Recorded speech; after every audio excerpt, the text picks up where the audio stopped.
Is this bitch on? Are you on? You turn me on. I know I do. Mm-hmm. I have that effect upon the mind, damn. Yeah. Oh, I bet. give me a taste. So aside a from sample. Aura's pretty pink hole, welcome back to another. That's pretty. Oh, you know what? I've heard ear to the pavement. I've heard it gives, mama. I've heard it gives. If y'all want nudes, hit up Aura 007. Father function, bitch. And if you want, bitch, a good time, hit up mother function. I could teach you, but I have to charge. Okay. But yeah, welcome back to another episode of Thank you so much for sticking with us. We really appreciate it. Today we have another great episode for you. This person is newer to Ballroom and has taken Ballroom by storm over the past, 5-6 years, and has really done damage, sat some of your faves, taken money from the greats, and has really... knows how to please today's panel. Yeah, knows how to please today's From panel. the effects to the performance. Yeah. And so I think that, funnily enough, we did have a conversation with folks in the community that were wondering why we weren't just bringing icons and legends for this series. And I think that it goes back to the point of making sure that we're able to showcase a wide variety of experiences that are current and past, because there's a lot to learn in any single one of these, right? So like you can learn from a girl like Mika, from what Ballroom was in the 90s and the 2000s and the 2010s and all the things. And with a bitch like Tae, who is newer, you get the experience of somebody that, might resonate more with our girls that have just now discovered this beautiful, beautiful, beautiful culture. I'm beautiful. You don't have a wig on, so... Oh! Before we get started into today's episode, we have a very special message from our friends at Gems. They recently launched a new silicone-based lube for all your fun adventures, whether that's outside, in your bed, in your bedroom, in your mama's bedroom, wherever at Union Station, on the bus, on the train. Naughty. They got you covered, and they were kind enough to give us a code to share with the podcast listeners. If you go on gemsorall.com at checkout, you can enter code function20. That's FUNCTION 20, all caps. And we hope that it blesses your holes. Don't go in dry, ladies and gentlemen, and days and thumbs. Don't go in dry. We are joined today by the one and only Mother Platty. What a fatty. Princess. overall Princess Tae West. Yes, it's me. Hi, guys. West. Let's go, West. How's it going? It's going good. How are you guys? I'm okay. Slow morning. Yes, dragging it today. I don't know why, but I feel so tired. Yeah, and mind you, last night we didn't even carry. No, not at all. Actually, I was in bed earlier than I've been in bed all week. But I feel like I'm barely making it right now. Yeah. But the bus tomorrow will be fun. But welcome to Toronto. Welcome back to Toronto. Last time you were here, you came for your $1,000 at the World Days Day Ball. Yes. Grand Prize between Vogue Femme. And it's really good to have you back. You're here for our listeners for the Class of 23 series that we have with Ace Hotel, where we bring a guest over once in a while, ongoing series, and we have them teach our folks here in Canada. So I'm really, really excited for them to get all the knowledge and that experience from you. But today we can dive into the juicy, the not so juicy. We want to talk about ballroom history, how you got into it, all that type of stuff. And then obviously we're going to touch on Bigo. To figure out, bitch, what it's all about. What is what's really going on? But before we do that, first things first, we have this ritual, which we have not actually had you guys, the listeners, be a part of. But we start off the morning with a beautiful, ginger, cayenne pepper, and Then we got the other ones, bitch. We can do two. Yeah, and we do a little shot with whoever our guest is of that day. And so Tae is is the pickiest person that we've had here thus far, but that's totally fine. And Tae refused to do the ginger shot because she thought she might be allergic, but it's a joke. So what she's gonna do is do a tequila shot. And Tae also does not drink, as some of you might know. I'm sure we're gonna have a bunch of Bigo listeners getting into the tea.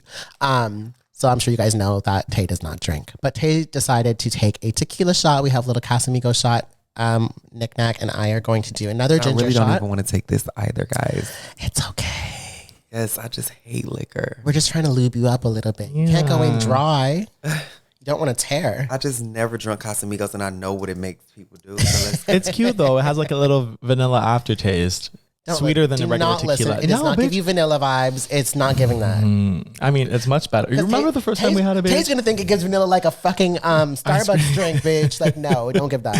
Okay. Okay. Well, Cheers. chin chin. But you have to wait. You have to take You have it to this shoot time. it. Okay. Okay, let me take it. Okay. Maddie, just take it. 1, 2, 3. Bam. How was that? Never again. It wasn't as bad as I thought, but it's just like liquor. It's just like See, not as wrong. bad as you thought. And for the record, it's 11, but it's 6 p.m. somewhere in the world. Somewhere, somehow. Okay, so why don't we get it started with, Yeah. want to talk about Ballroom first? Yeah, I just want to know, since this is ballroom centric, let's just start with one. How did you even hear about the ballroom scene enough to want to be involved? How did you get involved? Yeah. Well, honestly, it happened with me, you know, just being out at the club with my friends. You know, like at the end of the club when they're ready for you to go home, they start playing these The Vogue beats. the Vogue beats. And this is in Detroit. This is in Detroit, Michigan. So at the Woodward Bar and Grill, to be honest. So everybody was just voguing, and I was just like, okay, that's cute. You know, I was always a dancer. Like, I just was never a professional dancer. So like, I always taught myself how to dance. So, and then one day on YouTube, I was scrolling and I seen this bitch lay on me. Can I cuss? Yeah. Yeah, girl. Boots. Lay on me carried. It was back then when I was seeing in Detroit, we had Chaos, ex Mizrahi, Paris, ex Mizrahi. So in that moment, I didn't know nothing about ballroom. All I know is I wanted to change my last name to Mizrahi. Okay. And I was like, these are the girls. Like, I need to be with these girls. So, but yeah, that's what pretty much started my interest in ballroom, like watching that. And so wait, Laomi and all these girls were in person. They were at the club. No, I didn't see Laomi in the clubs. I only saw Laomi on YouTube. But Okay. as far as Chaos in Paris, I seen them at the clubs doing it. At the after hours, had no business in those damn clubs. That's probably why I'm so burnt out now. But Right. that's what really intrigued me and made me was like, okay, I can do this. Like, and I picked up And even then- some of my elements from them. And then with Chaos in Paris, were they the ones to like take you into a house practice or something? How did you seek it out? Well, honestly, if you really want to be technical, I really didn't even like Paris. I just liked her performance. I just really liked her performance. So I never really had a conversation with her like that until like I actually started getting, you know, because, you know, coming into the scene, you think you know it all. You don't know shit. So I don't think that she really even liked me. Like, she would never pick me. But that still does not stop me from giving you your flowers. Chaos, I don't think he even really know too much. Like, I looked up to him until recently. Like, you know, because I would watch from a distance. So I taught myself literally. So your first time getting into Vogue was you YouTubing it and figuring it out after you saw it in the club. Yes. Got it. And so how from doing your research on YouTube or online to preparing for your first time walking, what happened in the middle? So honestly, I joined my first house. So basically, I didn't even know what a house was. I really didn't know what I was doing. I was just so thankful that people honestly wanted me to be a part of an establishment. I was just so thankful. I was young then. So I was just like, you know what? I'm just How old roughly at this time? I was about 17. 17 at the after hours. Yes, Work had no Detroit, business. Michigan. Yes, okay, had no business there. So I'm just so thankful. Like, I'm just like, oh my gosh, like these people want me to be a part of something. You know, it feels different when people want to see you a part of something instead of you reaching out to them. Right. So I was very thankful that they offered me an olive branch and I joined. I was Revlon fish. We're Revlon. Yes, I was, hey, I did not know this. Nobody knew it. Because like I didn't know what I was doing. So like I was only walking shit in Detroit. Like I was walking at like Vogue. Yeah. nights. And Ballroom how long didn't were you start. Revlon? I was a Revlon for about 2 years and didn't walk, like I only walked probably like one ball, only been to like two. So like I was just in there, like the recruitment process was just too easy. They added me in, didn't know what I was doing, just going to walk ball. I was on going to Party City, like just doing anything, trying to be like the girls. Like I just wanted my clips. Okay. So humble beginnings, to say it, just to put it mildly. Humble beginnings. And then once I started figuring out what the hell I was doing, I was like, okay, this is not for me. Mm-hmm. This is not for me. So, What was not for you? Revlon. Okay. I was like, it's like, I'm just here. I don't know what I'm doing. It's time for me to really figure it out. So at this point, it's like when people ask you, how long have you been in Ballroom? They should ask you, what year did Ballroom start for you? Because it's a difference. You can join Ballroom in 2020, but then you can start walking balls in 2025. But they'll think that that time counts. It doesn't. Right. So after that, I left, and like all of my friends were entering Ballroom at this time. So like we're all growing up, and we like, okay, we're gonna go to another house. Okay, so this is when I went to Bain. You were Balmain too. Yeah. Bitch, I had no clue. I'm gagging. Because the more you know. Mother Platty wasn't born until she became a 007 after she left Bain. Okay. So I was in Balmain. So when you were at Revlon, you were not eating it. No, I wasn't eating it. Nobody even knew who I was. Okay. I So don't now even- we're in Balmain. now we're in Balmain. How was that induction process? Balmain was nice. It was a new house. I was ready to be a part of something new. I didn't want to be a part of something so old. So that's why I was being cute. I was being shady to the Revlons. I was like, girl, those are the old girls. They don't know what's going on now. I knew they're not. I'm now they're old. So I'm joining Balmain. All of my friends are coming. You know, we're preparing. We're traveling the ball state to state. But you know, me, as I get older, I started to notice in Ballroom, people don't really care how they look. I do. I need to. I make do sure. too. Yeah, I do need to make sure that appearance is everything. Like first impressions are everything. You can't go out there on those stages and want to be respected if you're not respecting yourself. So therefore, what I did was I started speaking to the leaders of the House of Balmain. I was like, well, you know, we can't do performance as a house. We can't, because these people are not getting their haircuts. They're not, you know, me, young, trying to tell the leaders what to do, not knowing that it takes time. Everybody doesn't have it, you know? So like that was just me being very immature. But at the same time, when he told me, if you don't win here, so you don't have nothing that you can say. That's all I needed to hear, and I left. I was like, girl, bye. I hit it. Got it. And so Work you were Balmain. 007 for a little second. I was a 007 for a while, and then that's when I was transitioning to moving to the East Coast, leaving Detroit, because Detroit only had like a few houses. So now I'm entering real Ballroom at this point where like the competitors are. And that's what, like 2019, 2018? So you moved to DC? No, I moved to DC in 2020.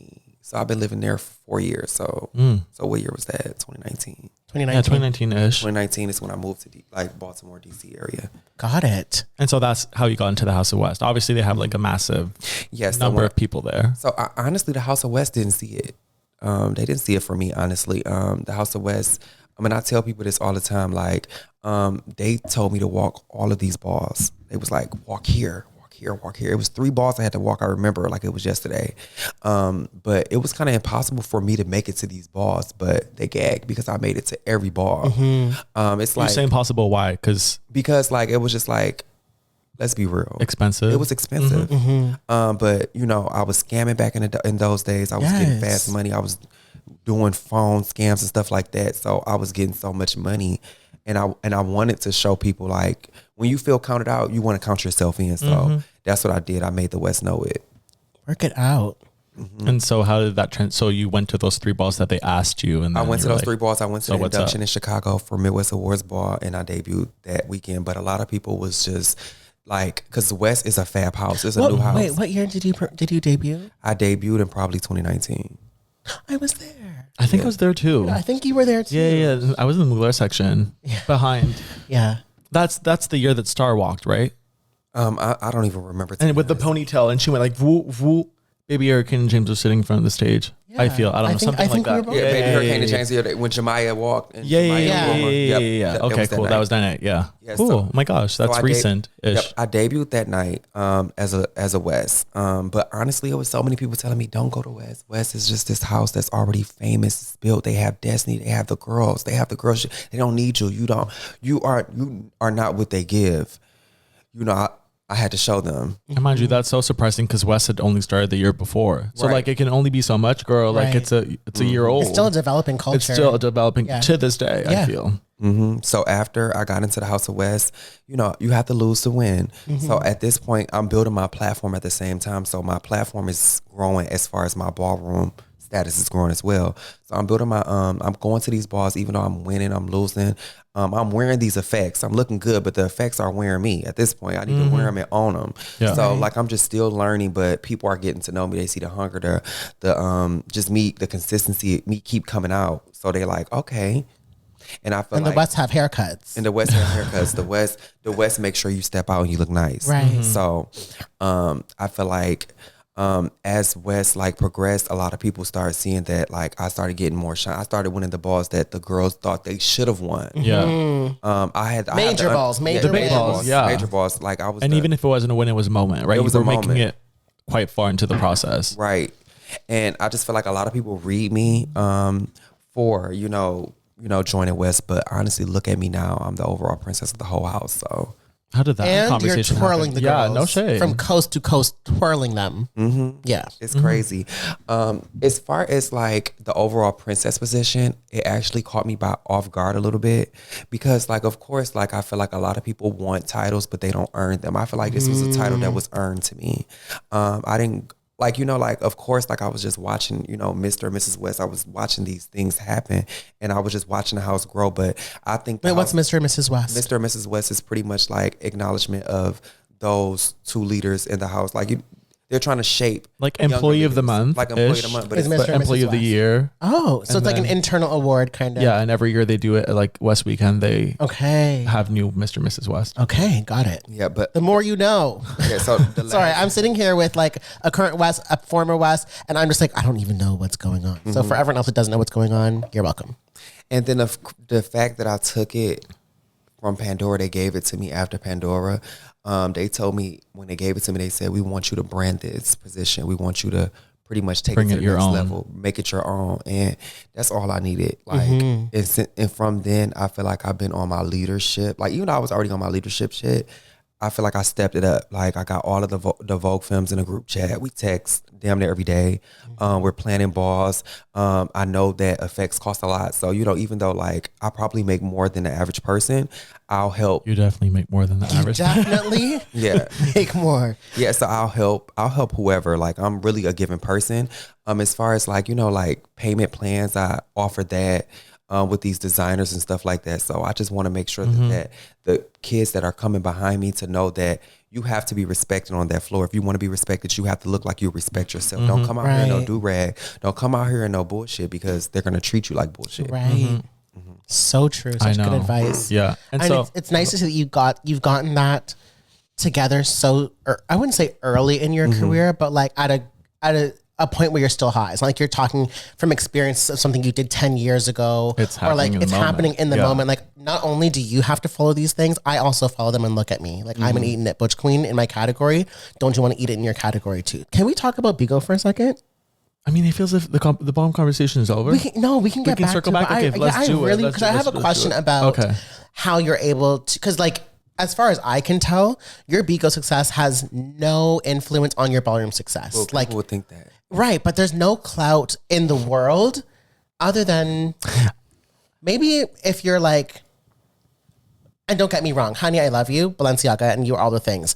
But I feel like gigs like that, or Carlos or Kevin or whatever, like that could give you some extra push, or being on a TV show like Pose could give you an extra push in ballroom because it's something that they can identify with. But Bigo, a lot of these legends and icons don't even really know what that's even about that are judging you. So from my perspective, I don't think that you win because you are Bigo famous or rich. Right. I don't think that ballroom cares about where you come from. Are you eating it in your category? And I also feel like ballroom builds you up to tear you down also. So I feel like I don't look for ballroom acknowledgement. Like I go to these balls knowing that I'm going to lose these balls, but I go there with me and my spirit, knowing that I look the best. I go there knowing that I got booked, even though I know this is not a booking. You have to just go there with yourself, and they're giving you the platform. Ballroom is going viral every day. You get what I'm saying? So I just want to go out there and look the best, smell the best, even if I don't have the best performance. Heavy on smell the best. Yes.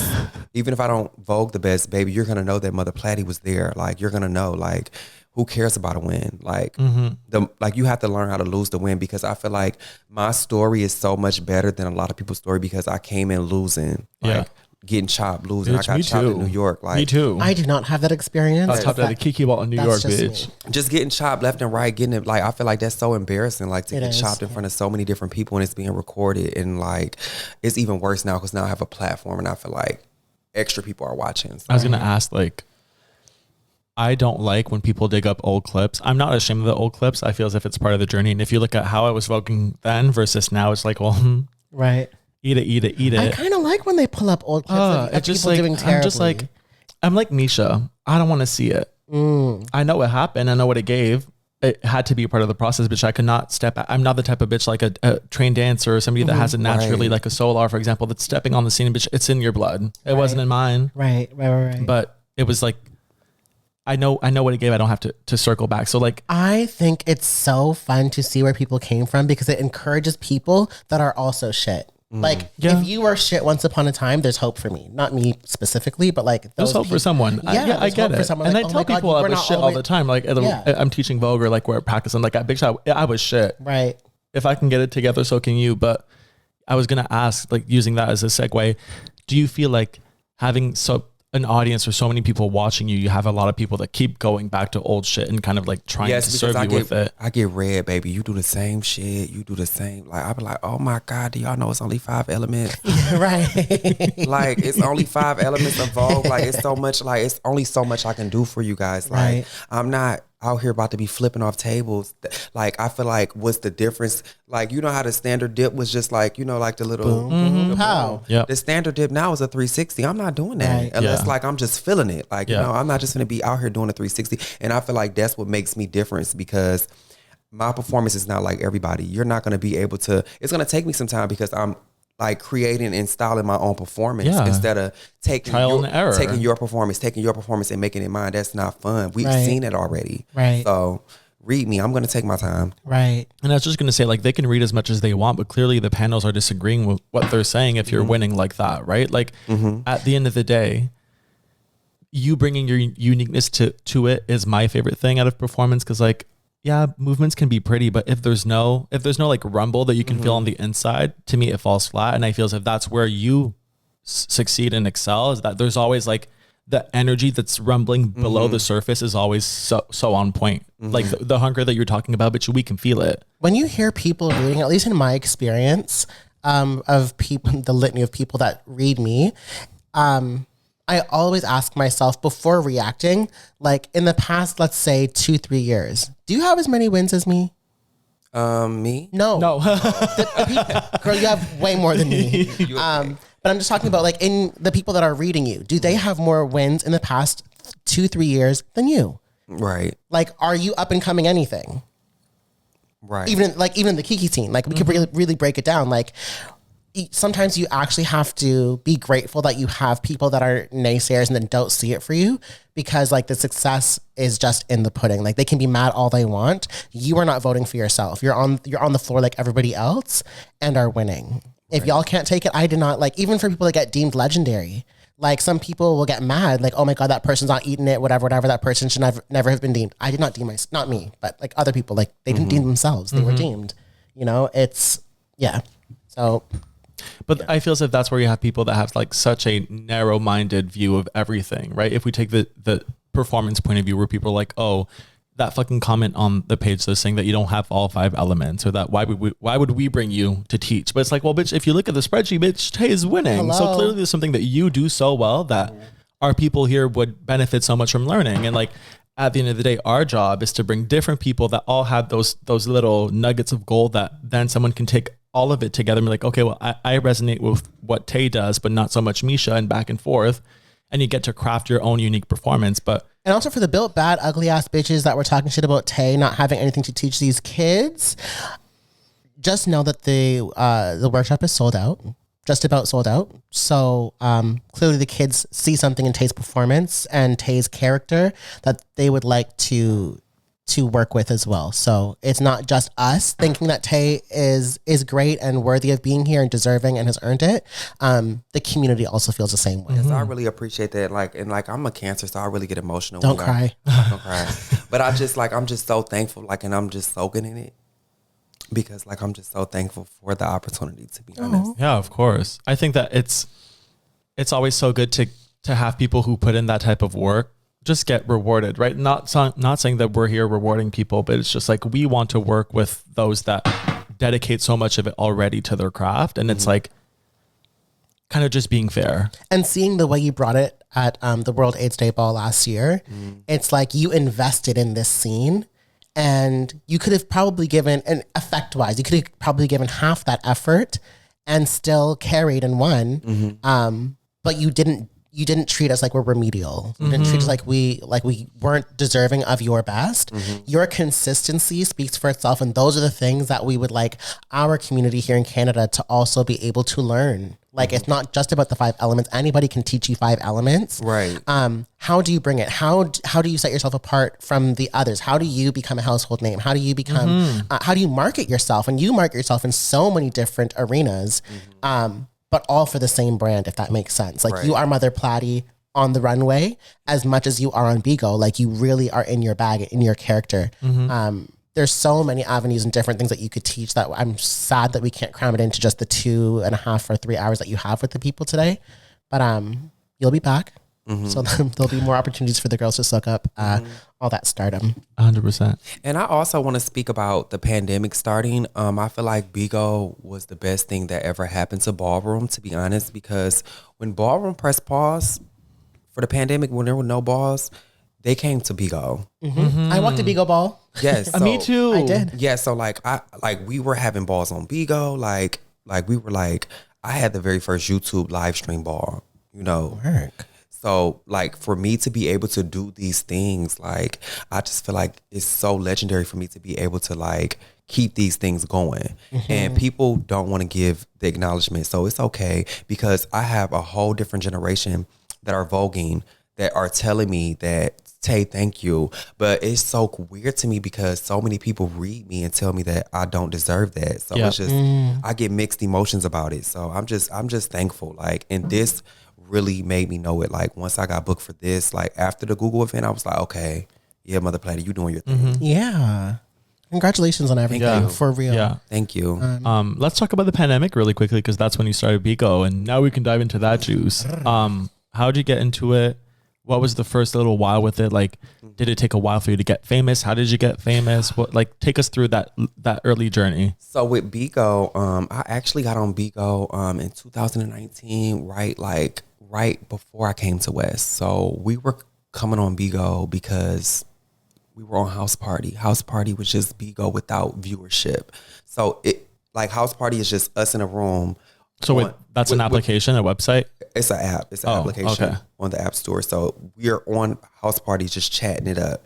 An influencer, shout out to Jada Dodge. Jada Dodge is the reason for people figuring out about Mother Platty. Like she gave us the platform, and we did what we did with it. So we were just on House Party. I read the shit out of her one day, and she was just like, bring your ass to Bigo. You read me. I didn't even know who she was. So she was like, you reading me? You can read any damn body. So I came to Bigo, and then after that, it was curtains. Like I was going against people with platform, because I didn't really even know what a platform was, to be honest. I was just me. Like I was just me. And I think people really loved that I wasn't trying to fake for the comments or try to be somebody that I wasn't. And I feel like that's when the platforms were born. That's why I branded myself off having a platform, because I manifested my platform, Tay's platform, my support group, the platforms. Like, I just keep it branded pretty much all under Wait, the is same Platty umbrella. for platform? Yes. Bitch, I'm slow back. I was gonna ask, my next question was, so what does Mother Platty act like? Where's it from? Yes, so it's Mother Platform. Mother Platform, but it's like, and then like I manifested, like through the pandemic, I got a little thicker because I was really skinny. Like I was really skinny. This is you thick. This is me thick. Work it out. So wait, it's given. oh fuck. Yeah, so it's given Platty with a fatty, and the nickname is just, then I got Mother. It's just like I got so many different names I can go by. Like, but how was it on like? It's always hard to start on a new platform and gain traction, like a social media platform. How did that happen on Bigo? I think what made me different for a lot of people were doing it for money. I was just doing it because I just wanted to do it. I feel like I did it for a whole year without getting paid. Really? So I was on there. They were sending me gifts and shit. We were like, I'm like, what the hell is this? Like, I thought it was a scam, to be honest. I was being ignorant. I was like, this shit is not real. You cannot make this money on this app. You cannot do this, but you can actually. these are real people watching you. They are really sending you money, and they just sending you money for being you. Don't make it your primary source of income, but it's extracurricular. You know what I'm saying? So I feel like me being on there after a year, the anticipation, everybody was becoming a host. Everybody that I came on the app with were becoming official hosts. Like that official host is when you're getting paid from the app. Yeah. I was ignoring it. I didn't want to do it. But when it was my time, it was like, it was my time. So it just all made sense. And are you still like, do you still work, let's say, quote unquote, work with a lot of the people that you started with that are also hosts? I'm assuming like a JB's or something. I don't know her path, but like, did you guys come up together? Yeah, so me and JB's actually, we didn't start off as friends. We actually started off as enemies, like reading each other. We were reading the shit out of each other, actually. Is that the premise of this app is 2 weeks? I've never been on Bigo and the girls are not reading. Never. So the Bigo is the hood of the internet. It's like a Zeus network. Like, it's really fun. Like, it's what you make it. Like, to be honest. So, me and JB's were getting into it, and then she read the shit out of me. And then next thing you know, everybody's loving this bitch because finally we got somebody to read this bitch. Tae, like, we got, finally somebody read her. So, and then after that, it was just there. Back and forth. Back and forth. We was going back and forth. We were growing up on the app. So it was, I'm not going to list the stuff that we were doing, but we were getting into it. But as of right now, as of today, me and JB's are really cool friends. Like, I text her, we talk, like, we're really good. So I like JB's, and she's a part of the West now. Yeah, so. she's a part of the West. So other than reading and like fighting, I've done what else? stuff. What else do they do on there? Because I don't know. So I've had a talent show where Bigo's Got Talent. It was actually sponsored by Bigo. I gave away 10 dragons. 10 dragons is about $2,500 in US dollars. So I gave away that for Bigo's Got Talent. So pretty much I hosted a talent show with other hosts, and we pretty much shared our platform to showcase something positive instead of the negativity. You know, I wanted to balance it. Yeah. And a dragon is what, $250? If 10 of them is $2,500. Yep. Okay. I have a question from like a user experience. Like, how much does it cost to buy a dragon versus how much lands in your account? Okay, so pretty much a dragon is $250, right? So Bigo takes 70%. 70, 70, yes. So Bigo takes 70%. So now we were getting robbed. You get what I'm saying? So until I figured out another formula I'll tell you guys about shortly. Yeah. So we're used to it because it's easier traction. We're getting beans. So people already have money in their wallet, so they're just sending it, and then we can help each other. We can send each other, and then they have different tiers that you can hit. So the most you can make is 24,000. The lowest is 600. So you're automatically making 600. The most you can make on there a month is 24,000. What if you make more than 24K? It caps? If you make more than 24K, that means you're an agent. That means you're recruiting. So at that point, you will be making whatever, because they'll make exceptions because you're bringing talents to the platform. But I'm not sure I understand. Like, for example, if you have fans that are on the app and they send you more than 24K worth of gifts, you can't take out more than 24K. You can cash out how much you want, but it's kind of like pointless too, because it's just like nobody's really getting 24,000 if it takes 250. Yeah. 250 times 300, because you need 300 dragons to hit 24K. 24K. Okay. So that's really 75K. 75K, and Bigo's only paying us 24K. So eat it. So what I did was I invented the CA program. Have you ever hit 24K in a month? I hit it for a year straight. Wait, what? Bitch. Yeah, the platforms. Can you come closer to the mic and say that one more time for the broke girls in the back? I did it for a year straight. Yeah. Sorry, I'm one of the broke girls in the back in case that wasn't abundantly clear. Yeah, so shout out to the... Bitch, 24K for a year straight? So if you're comfortable talking about money, what's been your lowest month, and what's been, after you got famous with the same traction, and what's been your highest? My first month, I made $8,000 from Bigo. The first one that you got like verified host. As a verified host, I made $8,000, so that's 1 million quota. So I made that, and like at this point, the money was coming too fast. I'm like, bitch, is this real? Because you only can cash out 5K a week.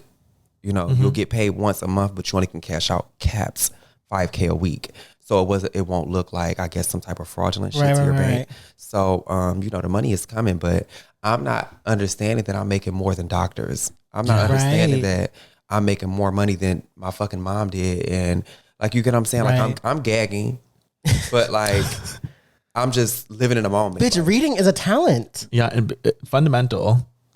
Bitch. But I think the difference that would make why I'm still blessed to this day is because I looked out for everybody, and I didn't give nobody the cold shoulder when I got big. I still treat everybody the same. I'll still fucking make a pallet on this floor and go to sleep right here if you had no furniture over here. Like, you get what I'm saying? Like, I'm regular. I don't think I'm better than nobody.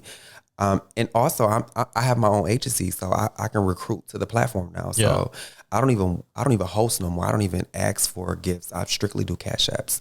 So if you would like to be a host, make sure you're following Pushing Platforms on Instagram, Pushing Platforms, because we do push all platforms. I have everything. So I have the blog pages, you will be promoted, everything. But I do want to let y'all know, 1,600 times 15 is 24,000. So if I have 1,600 people sending me $1 or $15 in 1 month, that's 24,000. Bitch. Instead of and they do it. Is what you're telling me that they do it. Yeah. Yep. I'm live right now. I'm gonna actually ask for some CA. Let me turn my phone up. Pay Mother Tae with 1 E. We're gonna let you guys see the walking testament proof of me actually getting Cash Apps on live. Bitch. That's actually fucking wild. And I'm really excited to see if you feel comfortable responding to it, what's been your biggest month to date? The biggest month to date, I would probably say about 60 in 1 month on Cash App. And mind you, that's USD, which means that like Canadian dollars is like 85. Yeah, like 80 something K. Wild. That's somebody's That is salary wild. that makes a good coin. A bitch. year. Yeah. Yeah. In a year. In a month. I live for that. All because you asked them to? Yep, I asked, but like I just want people to know, like it's not as easy as like I make it seem. I really put in the work. Like I was on here giving them panels every night, entertainment. People stop paying their phone bills and start paying me. The Cash Apps are coming in. Are you for real? Yeah. That's what that ding is. Yeah, keep the volume up.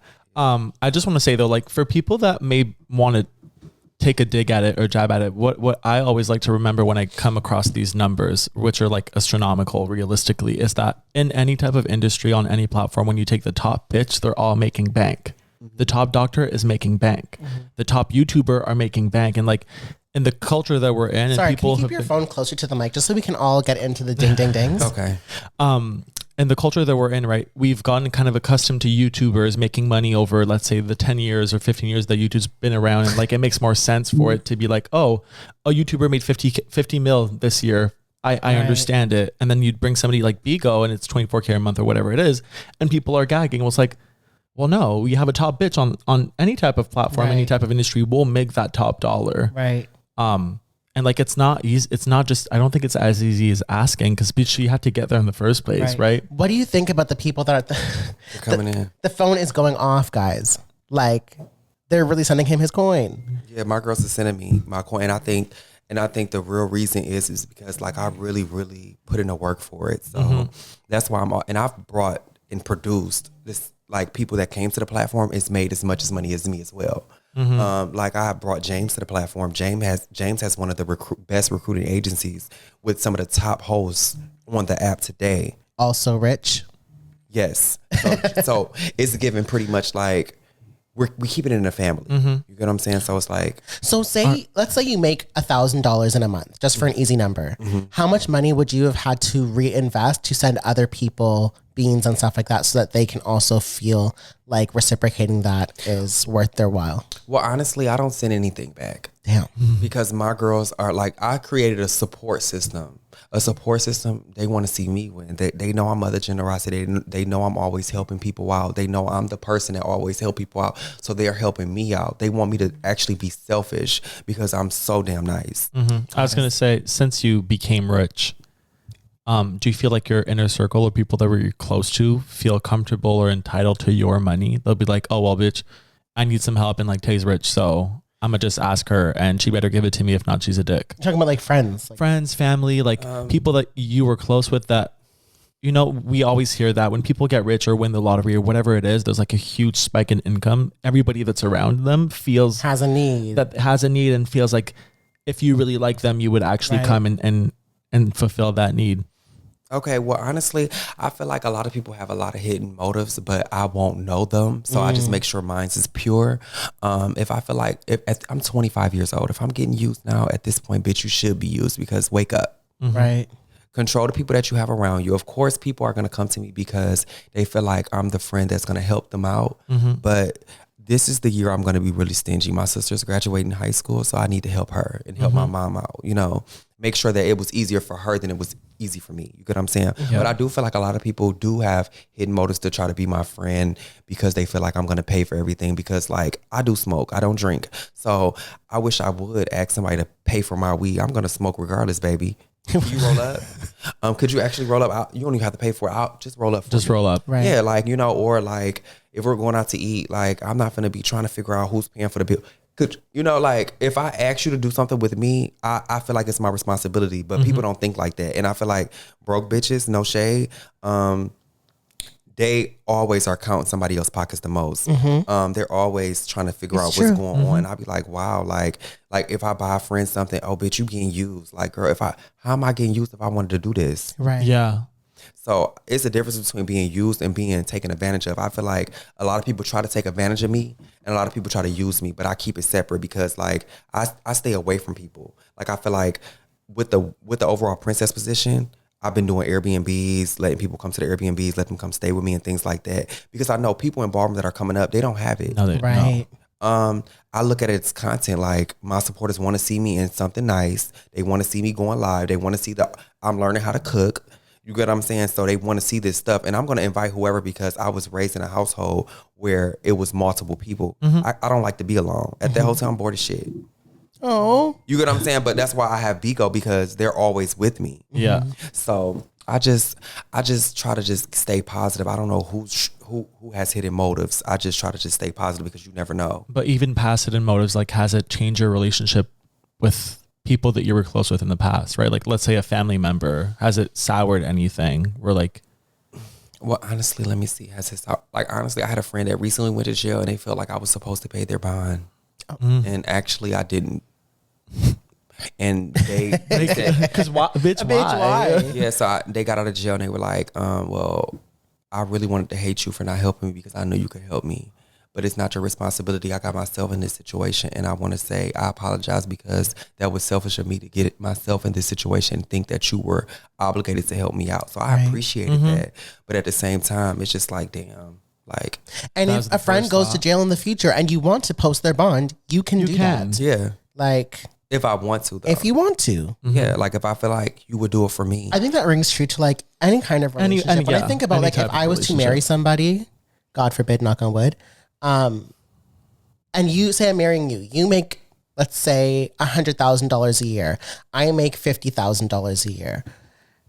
We're looking at bills. My 50% is not your 50%. Right. Like, we can do 50% to scale. So like I could pay $25,000, but you would pay $50,000 because that is your 50%. That's the weight that it equals. Yeah. And I think that can transfer into like friendships, relationships, everything. give and take. Yeah. And I don't hang around people for what they have either. Like I feel like a lot of people normally like they feel like just because I have like make this money on Bigo, I feel like this shit can go. Like it can go as I don't know how to manage this shit. Like you know, I'm saving, but like let's be real. Like if I'm paying out, if I'm paying for our dinner, right, I'm not counting that favor. That's just something I did. Like a lot of people be like, they'll forget all the times you said yes and remember that one time you said no. Right. And I don't like that. No. So, going back to that really quickly of that you can lose at any minute. Do you feel like there's a ticking time bomb in terms of how long you feel you'll be able to do what you currently do and that you're looking for something else? Like what's expansion? What's the future? Yes, I definitely feel like a lot of people, this is where a lot of people are telling me, you need to do something else. You need to try different things. You need to be able to try different things. And I am trying different things. I just feel like life doesn't come with these rules. You just have to go but day by day. Like, yeah, it's very hit or miss, right? I want to host red carpets. I want to do these things, but it's just like people that have been doing this way before me, they see a bad bitch on their way and they want to try to stop me. Mind you, the cash apps are still coming in. They're still coming in. I want, by the end of the episode, I want us to have like a final number. A final tally. But yeah, no. So what have you explored so far? Like I know that you have a YouTube channel and stuff, but are there any areas that you've done some work in or that you're trying to figure out a way to get in? Yes, I'm trying to get into TV. I'm trying to get into like hosting red carpets, like maybe hosting reality show reunions and things like that. I'm trying to like get into that. Like I've been working with Gemini Films, an up and coming, you know, like they record, they have a pretty big YouTube. They have over 100,000 subscribers. I did the Come Up Atlanta pre-show reunion, and I also did the Bad Boys Club pre-show reunion. Work at Bad Boys Club. So I'm actually doing my big one. I feel like I just want to be seen in like having my own platform, but just trying new things. YouTube is boring as shit to me. I'm a live streamer. I was built off going live. So is it the lack of interaction? It's the lack of interaction. It's the lack of having to edit myself. I'm not someone that should be edited. I feel like going live is just my thing. It's raw. Yeah. I can connect with people, and I feel like that is a trait that a lot of people don't have, because you have all of these edited ass people that can edit these hour videos, and then when it's time for them to interact with their supporters, they're dead as hell because they edited everything. Right. So I feel like that's the pros and cons to YouTube. Thank you, Miss Banks. And are you worried that the Bigo train is going to someday just stop? Yeah, that's why I actually jumped on the Cash App program, because even though I'm still on Bigo, I figured it out like to switch it to get my instant coins instead of like waiting and doing all of this. Like, and so I feel like walk us it's through the followers, Cash App, right? Yeah, it's followers that you build that get notified then when you go live and stuff like right. that. So how many followers do you have on Bigo? I had on one page I have 1.5 million, and on this backup page I have 400K. What happened to the first page? So the first page I was actually terminated from Bigo. Really? Yes. And so wait, question I don't want to interrupt. Like, if you're terminated, what happens to the money that you hadn't cashed out? Oh, they from let me cash it out. Okay. So I was able to cash it out and things like that. I was going too dark on Bigo, reading the shit out of people. I was doxing. What's doxing? Doxing is when you're like on live showing people's phone numbers and shit like that. Okay. Like, at that point, I felt like I was running a cult. Like, I felt like I was the bad bitch on the internet. HBIC. Yeah, I felt like I was the Nikki of Bigo. So like my supporters, like anybody that fuck with me, like Get 'em. Okay. You get what I'm saying? So, and all of them bitches I got, they end up getting me. Yeah. Off that damn app. But it hurted them in the long run, because What was your largest following? my largest following was 1.5 million. Work it out. 1.5 million. I was the most followed. I still have I had the most beans, but it's been 2 years since I actually hosted on the platform. But I feel like they want me to come back. They're trying to figure out a way to bring me back. And because I'm always live, like, come on now, who doesn't know Mother Platty's on the app when I'm number one on the app? Right. So wait, what's the Cash App program? Walk us through it. So pretty much Cash App, I created me a formula because I know I was used to making $24,000 a month. So when I was terminated from Bigo, I'm like, what the fuck? What am I gonna do? You get what I'm saying? Just he was like, this doesn't last forever. So I felt like that was my wake up call right then and there to figure something else out. I'm glad I wasn't a broke bitch and I wasn't just spending all my money. I was saving. So I created a formula to where every month is not a $24,000 a month. I'll show you this chart I made. 1 second. You're gonna gag. So here it is right here. So if you look, this is my tier that I want. My supporters made me this, by the way. So if 1,600 people send me $15, that's 24,000. That's fucking wild. If So wait, 1,200 1,600 And people 1,600 people is so achievable. will send you $1,500. No, $15. $15, sorry, in like a month. And I have 30 days to make 1,600 people send me $15. That's so damn easy. I love how you say that. It's so damn easy. Yes, it's so damn easy. Well, so. when you have 1.5, for example, like if you take your old numbers of the Bigo numbers, if you have 1.5 million people and you're looking for 1,600, what's that? 0.001%? It's like a fraction of a percentage, right? So like it's so achievable. It's really achievable. And then even if you have the minimum of just your rent, 200 people sending you $15, $3K. So because Bigo offers different quota charts as well. They have 10,000 beans all the way up to 4 million beans, which is $32,000. So since my supporters were already used to Bigo and the algorithm of Bigo, I just took it to another program but stayed on their platform. You get it? And mind you, if you went for a full year making the 24K a month, like once you take in the fact that people had to send you fucking 70% plus of that would go straight to Bigo. It's just like, well, that $15 off of Cash App is a fraction of what they would have had to spend on Bigo for you to get that same amount of money. And my supporters loved the fact that I was getting what was mine. So they felt like, bitch, you are really getting what's yours. Work it out. Do you feel a way anytime about like just random people sending you money? Yes, I want to know. I be questioning myself like, bitch, what that girl, like somebody need to somebody need to put me on TV, like, because like, girl, like I'm clearly marketable, like I just don't know where to go with it, like you better call up to the Zeus network. Nah, See, with Natalie Nunn and them, Jocelyn Hernandez. The Zeus Network need to call me because I probably make more money than that whole cast put together. Yo. Damn it, man. So I don't have, and I don't even like clubs. Like, I don't even go to clubs. So to get me to a club, you're gonna have to pay me to go to a club because I don't drink. That shit tastes like poison, and I can't. And I like to dress nice. It is poison. And if I'm dressing nice, I don't want these bitches stepping on my shoes. You get what I'm saying? Like, the clubs are not fun. I'd rather be home. This is fun to me. I could do this. I have a great time. Yeah. I love this. Nick hates going out. Whenever we're like, okay, it's after the function, we're gonna go outside, let's get dressed, bitch. Nick's like, why don't we just sit at the house and like smoke a hookah and like drink and just relax, have a glass of wine. It's like, Nick, sometimes you want to be seen. Sometimes you want to look at pretty boys. Sometimes because it gives us anxiety. Just stare at your pink hole. Well, I feel as if when I was younger, I used to go out 5 days a week for like a year and a half, 2 years, and I wore myself out. And what I've realized is that there is always going to be another night. Them girls be going out like it's the last night ever, bitch, and there's never going to be another night like that, bitch. I promise you it's going to be the same bitches with the same DJs and the same music and the same venues every night, every weekend. So I can go today and I can go in 6 months and have a great time because I go with it with intention, but you will not catch me in a club every weekend because it's just the same thing. It doesn't, and like, mind you, it's the same thing. It's the same thing here, but at least I'm sitting on my couch, bitch, watching a show that I want to watch and having a great bottle of wine that the amount that I spent on that bottle, bitch, is a fraction of what I would have spent out, but it's a nice bottle. I also, but I'm much older, much older than both of you. I also love being inside the house. Yeah, but I used to love going out, but it was like in my testing my realness days. Like, I'm not going to the gay club. The gay club don't serve me. There's not a butch queen or a trans man in sight that is into me. Or that I'm into. So like, really, it was giving go to the straight club. I thought we had something special. No, bitch, it's not special, bitch. But yeah, that was the fun to me. Is like, oh my god, I'm going to go to the straight club. I'm going to pass and bag. But that's so different because like you can do that at home. No, and that was the fun part though. It wasn't necessarily being in the club. I'm not a heavy drinker to begin with. It was really just the quest to see what I can get away with. That was fun to me. But now that I'm over 30, like I'm not dipping and doing it in the club. I do not find it fun. Unless I'm in Miami. Unless I'm in Miami or out of town, then the club is really eating it for me.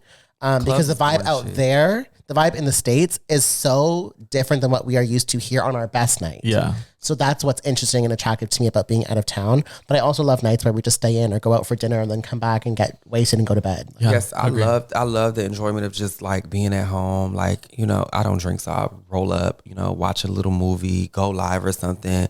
Play some music. I'll be listening to all these damn sad songs and I'll be going through nothing. So, it's just like, I just love that. Like, that's just what that's just, my mom has always been a homebody. She's always at home. People come to us before we go to them. So I feel like that's what it is. So, do you go live every day? Yeah. Every single. Yeah. If I don't go live a day, it's probably because I just need some rest. I'm wore out. I was going to say, do you feel like in any type of industry, you get over your job? Do you feel sometimes that you just want to fucking have a break from it? Yes, it's often, a lot of times I want to give up because like with the power of social media, people can just say anything and people will run with it. So I've gotten into like disputes with people and they just say anything about me, and people that don't like me, they will believe it or promote it. So I feel like those are the hardest days at work, when people are trying their best to stop what God's have for you. And that really breaks me down the most. But I just make sure I come to work and I still keep a smile on my face. And I feel like that's what makes my support even stronger, is when they see me on my shit. I can't let a bitch see me sweat. Right. Something that just crossed my mind now. I'm just like, it must be difficult to be on an app that there's more success when there's negativity surrounding the content, right? Which is why every time I turn on that app, the girls are reading each other. On the flip side, it helps when there's drama every day because you take 24K to the bank. Okay. Yeah. Like it's technically worth your while to be in conflict. But how does that work with mental health, especially when you have to be on there every day to maintain it? Mental health is important. So that's why I don't feel like everybody is strong as me. So that's why I feel like I deal with it differently. I'm able to cope with my mental health a little bit differently than other people. I cope with my mental health by just listening to certain music. It gets me through the moves and things like that, because a lot of people hate their jobs, but I feel like I have it too easy for me just to want to give up. Yeah. Right. So I don't want to give up for you my to job. make that amount of money in any other job, bitch, you'd have to.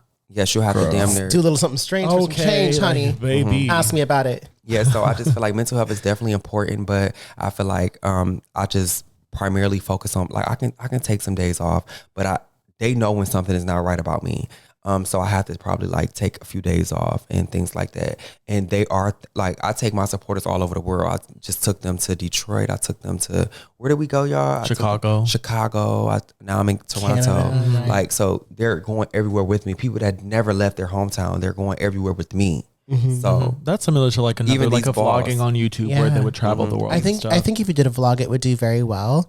But I understand like how like meticulous and like annoying it would be to have to like edit that down. I've tried to vlog and do all that kind of stuff before, and the editing is really what wears me. Especially because you have to be so creative to like maintain so time engagement. consuming. Yeah. Do you feel like Bigo's always going to follow you? Like I don't want to. I have a comparison. Let's say, and I'll use that comparison for something that society would view as like something that sticks to you. Let's say you have an OnlyFans or sex work online, and that you have that presence. Do you feel like you'll never be able to escape it, even if there comes to a point where you don't want it anymore? I definitely feel like it's like that's kind of a tricky question for me, because I don't think that you can really escape Bigo unless I change my whole damn identity. Like I'll have to stop calling myself Mother Platty, but the shit is gonna come up. That's what I was gonna say. Like let's say 10 years from now, are you afraid that some stuff that happened when you were 23 or 22 is going to resurface and kind of get in the way of new blessings for future opportunities? I definitely, it's a scare back there in my head. Like, bitch, you've done a lot. So the girls are going to try you in a future day. So that's why I feel like with that being so hard on my mind, that's why I'm making sure that I'm financially stable, making sure that I'm good for the next 10, 20 plus years. I'm good. So I don't have to worry about nobody. Like, at least it wouldn't be a money issue. And I also feel like this too. You can't cancel somebody you never supported. So I feel like at the same time, if I didn't have it, like, it is what it is. But at the same time, you kind of look at like the trajectory of like where this could go. And Tae's not saying that he wants to work for CNN. No, I get it. I get it. And I think often about the people on like the Zeus network, because you're saying it's like the hood, like Bigo's like the hood of social media, and Zeus is like the hood of networks.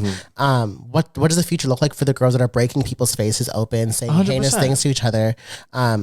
It's like there actually is a future for these people. I'm not saying there's no future. I'm just saying that, like, are you afraid that some stuff that I'm not saying you're not saying that. I'm just saying that like there are so many more options in that same vein where you will not have to pay that price because there's like, it will be so normal in the future. It's like, oh, of course you were on that show, or of course you were on Bad Girls Club, or of course you were on whatever, like, and people are always rooting for that storyline. Like, you're no longer reading girls. Oh my God, Tae is now a dad. Tae is now this. Like, there's just so many different things that people will be like, it's now an overarching story of like redemption, I guess, like but spiritual not even redemption. Like, even if you take, I just think that it'd be part of the journey, right? I think we all. Yeah, but I definitely understand what you mean. Like, bitch, like you done did so much on social media. That the girls, like, some girls will hold grudges and they'll want to get you. The girls are at me now. You know what I'm saying? So like, shout out to the girls. Yeah, the girls are at me. Like, I feel like I just have to stay 10 toes on everything. I just try to stay positive about shit like that. I don't even try to think about bitches trying to stop my bags, or like trying to stop my bags in the future, or my mouth stopping certain stuff, because like at the end of the day, I'm just very transparent. Who I am now, I won't be in 10 years. You get what I'm saying? So in my 20s, I was talking my shit. I was, I didn't expect me to get this big. So I just feel like me being transparent is what's going to make me still be who I am in the future as well. But I like how you put that. That was really. I was talking to somebody last night about Bigo, because they know that you're here. And I was talking about like my experience tuning into Bigos. And 2 people send me 25. Shout out. And how like send basically, a shield. Yeah, send a bean.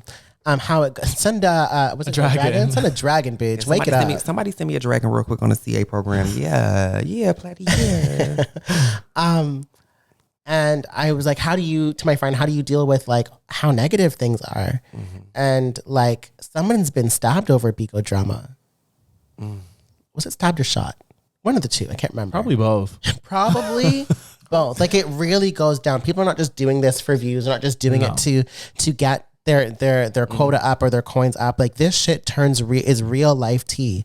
Oh yeah. Do you ever get scared that like it will go too far? Honestly, no, because I control my own narrative. I feel like you hear these stories about people getting stabbed or getting shot, but you never know what they did to be stabbed or shot. You get what I'm saying? Not enabling somebody to be stabbed. That's not okay at all. But at the same time, we don't know what happened. But it's just on Bigo. I feel like people highlight Bigo because it's Bigo. But did y'all forget that somebody just went to somebody's mama house and slapped the shit out of her on Instagram? I saw that. That happened on Instagram, on Facebook. Do y'all remember where somebody was just found in a freezer on Facebook?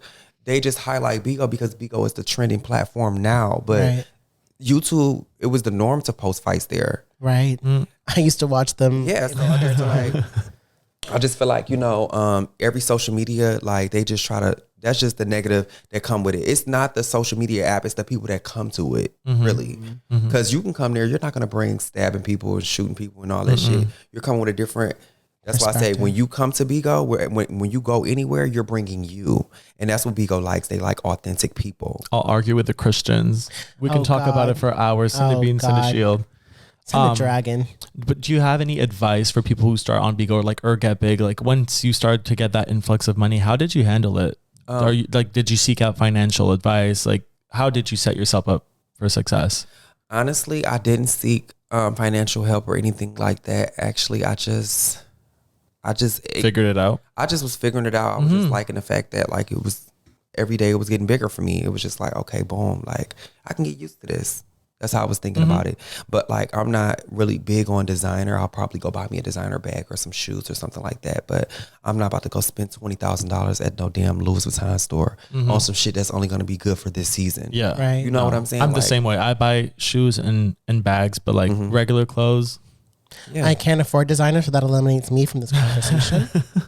Yeah. So like, I really just love being myself and not just trying to like follow. I'm a leader. So a lot of people follow me. So I'm not going to go do some shit because it's popular. Right. I create the popular trends. What like me being myself is what brought everybody to Bigo. Me going viral, reading people, and they're like, what the hell is this app? Now they're downloading. You get what I'm saying? Let me would have stopped being messy 10 years ago like people told me to stop being. Lord knows I probably would be working at Walmart. Well, that's what I was going to say, right? Like, shout out to everybody at going Walmart. back to my initial question of like, if you're afraid that it's going to catch up to you or whatever it is, sometimes I look at the conversation like, this bitch made more money in the, let's say, 5 years that she was doing what she was doing than some girls will make in their whole lifetime. Yeah. And so it gives, well, I can look, eat it, right? Like, it's like an OnlyFans thing where if somebody's bringing in 50, 30K a month, bitch, in a heartbeat, you've made more money than you would have done at a regular job for the longest of times, right? So like, to consider, I think it's kind of fab. Very fab, actually. Anything else, Tamara? I did have a ballroom question. If we can just take a quick detour. Yeah, let's get back to ballroom. You've been on such a steep incline in your ballroom career. It's very hard to sometimes think like of a 5-year plan in ballroom because you never know what's going to happen. If the girls are going to continue living for you, will a new supreme arise and take me out? Like, what's really the tea? How do you take what you've already done and continue to do? But how do you plan on taking it further? Like, how are you going to push yourself to do more? Yeah, but I just want to stay creative with my looks. I just want to keep making memorable moments with my looks, making sure that I look the best every time I come out. I want to continue perfecting my craft. I feel like I'm a little bit more humble. Like, overall Princess is a different person than Mother Platty because it's just two different lanes. Like, responsibilities. I don't want people to think that I'm just getting these accolades because I'm Bigo famous. You get what I'm saying? I want people to see that I lose balls still. I just lost the ball not too long ago. You get what I'm saying? I still fuck up. I still slip like I'm regular. So I just want to just be transparent and just be myself and just create my own story because everybody has their own story in ballroom. I don't give a fuck who's walking. I'm walking. You get what I'm saying? And you don't have to, I think that people come into ballroom looking for validation. I feel like I validated myself already. So I just want to be the legendary bitch that I am in spirits and just keep being a person that's participating in ballroom so I can look back and be like, bitch, you ate that. Right. If you could pick 3 of your favorite walkers in your category, past, current, whatever, who are the first 3 names that come to mind? So, Butch Queen Vogue Femme. When you think of Butch Queen Vogue Femme, you're going to automatically think of Baby Hurricane. Baby Hurricane Vogue's down. That's one of my favorites. I feel like Baby Hurricane has he's the standard of Butch Queen Vogue femme. I love Baby Hurricane. And as of right now, Miles Miyake Mugler, Miles is the standard. He's today's Tamaya in the Butch Queen form. Miles gets it. And those are like, and you want one more? I would say, let me see. What's another one? What's another Vogue femme that I really, really like? Do I have to say Vogue femme? Can I say a different category? Vogue femme. Or anything in the Vogue sphere, I guess. Is okay, fine. Another Vogue femme I can honestly say, I would say maybe Mackenzie Margella. She's new and on the rise. We have something coming for y'all soon. So stay tuned for that. What about Runway? Runway, I don't watch that, but Brody Miyake Mugler is just so damn fun. Brody is fine on the inside and the outside. It's crazy. Yes, I will lick that man up and down. Get in line. There's countries of people waiting for their turn. Yes. So every time I see him, I just be feeling so cunt. Like Femme Queen performance. I would definitely say Layla Barmain, Chicago, Illinois. Stand up, Layla. I love Layla. I love Samantha 007. And I love Kendra West. Okay. Kendra is my fave. Kendra, the girl that can put her foot in her pocket. I feel like Kendra's the girl. Like, I just want Kendra to keep going. Right. Yeah. And so going back to your, sorry, I missed that little part of the conversation. Going back to the 5-year plan, now that you're overall princess, like how do you see leadership in Ballroom? How do you see yourself grow into those positions? Is that something that you want? What do you get out of it? What do you think that you can contribute? What's your reason? I feel like, the leadership, I feel like it's a lot for me because I am a leader. So I feel like it's a walk in the park for me because I already know what I see in Ballroom. I pretty much know how to judge anything. Yep. And I feel like, this is my first time judging a mainstream ball. This past weekend in Chicago, Illinois, I judged the Midwest Awards ball.